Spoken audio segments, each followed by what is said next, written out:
Assalamualaikum warahmatullahi wabarakatuh. Perkenalkan, nama saya Tria Rosalinda, NIM 2020143018, kelas 5A PGSD, mata kuliah bimbingan dan konseling. SD, dosen pengampu Endang Surtiyoni, MPD. Baiklah, hari ini saya akan membuat video tugas yang keempat dari pembelajaran yang saya pahami dari materi jenis-jenis layanan, bimbingan dan konseling untuk anak sekolah dasar.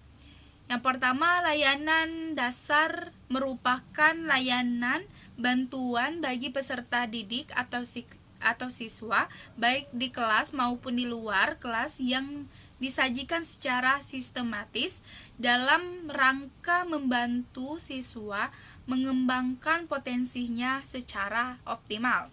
Yang kedua, layanan responsif atau layanan responsif merupakan pemberian bantuan kepada konseli yang menghadapi kebutuhan dan masalah yang memerlukan pertolongan dengan segera, sebab jika tidak segera dibantu menimbulkan gangguan dalam proses pencapaian tugas-tugas perkembangannya.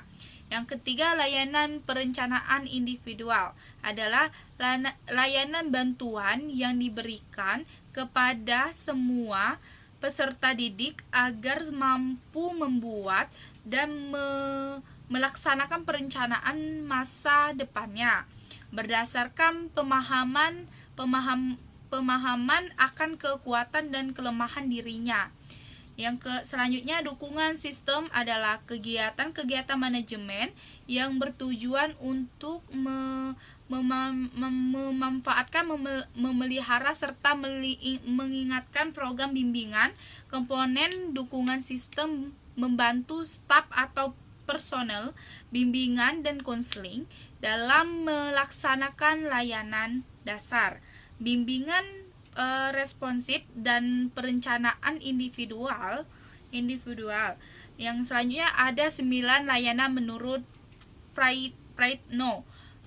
Konseling mencakup 9 jenis layanan, yaitu yang pertama, layanan orientasi. Layanan orientasi yaitu layanan konseling yang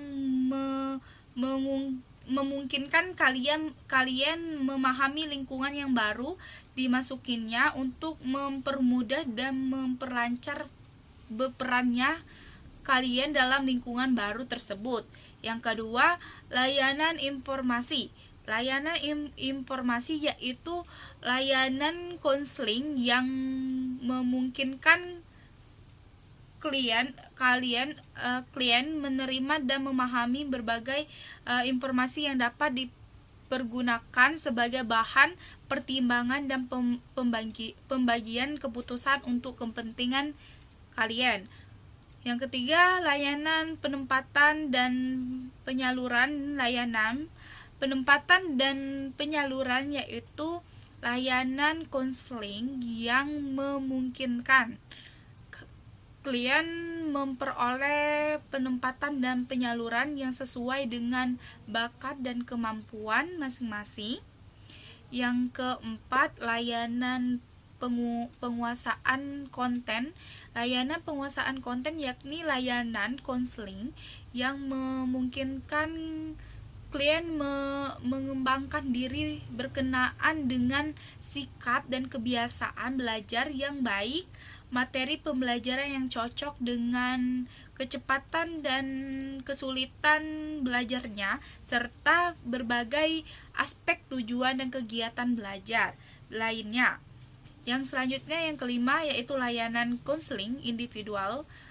Konseling individual adalah proses belajar melalui hubungan khusus secara pribadi dalam wawancara antara seseorang konselor dan seorang konseli atau klien, atau konseli atau klien mengalami kesukaran pribadi yang tidak dapat dipecahkan sendiri. Kemudian ia meminta bantuan konselor sebagai petugas yang profesional dalam jabatannya dengan pengetahuan dan keterampilan psikologinya. Yang keenam yaitu layanan bimbingan kelompok. Bimbingan kelompok dimaksudkan untuk mencegah berkembangnya masalah atau kesulitan pada diri konseling atau klien.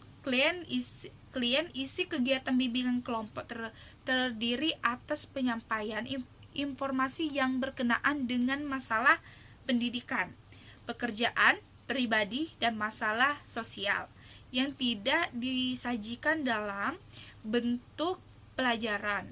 Yang selanjutnya yaitu yang ketujuh, layanan konseling kelompok strategi berikutnya dalam melaksanakan program bimbingan dan konseling adalah konseling kelompok tersebut merupakan upaya bantuan kepada peserta didik dalam rangka memberikan kemudahan dalam perkembangan dan pertumbuhannya. Selain bersifat pencegahan, konseling kelompok dapat pula bersifat penyembuhan.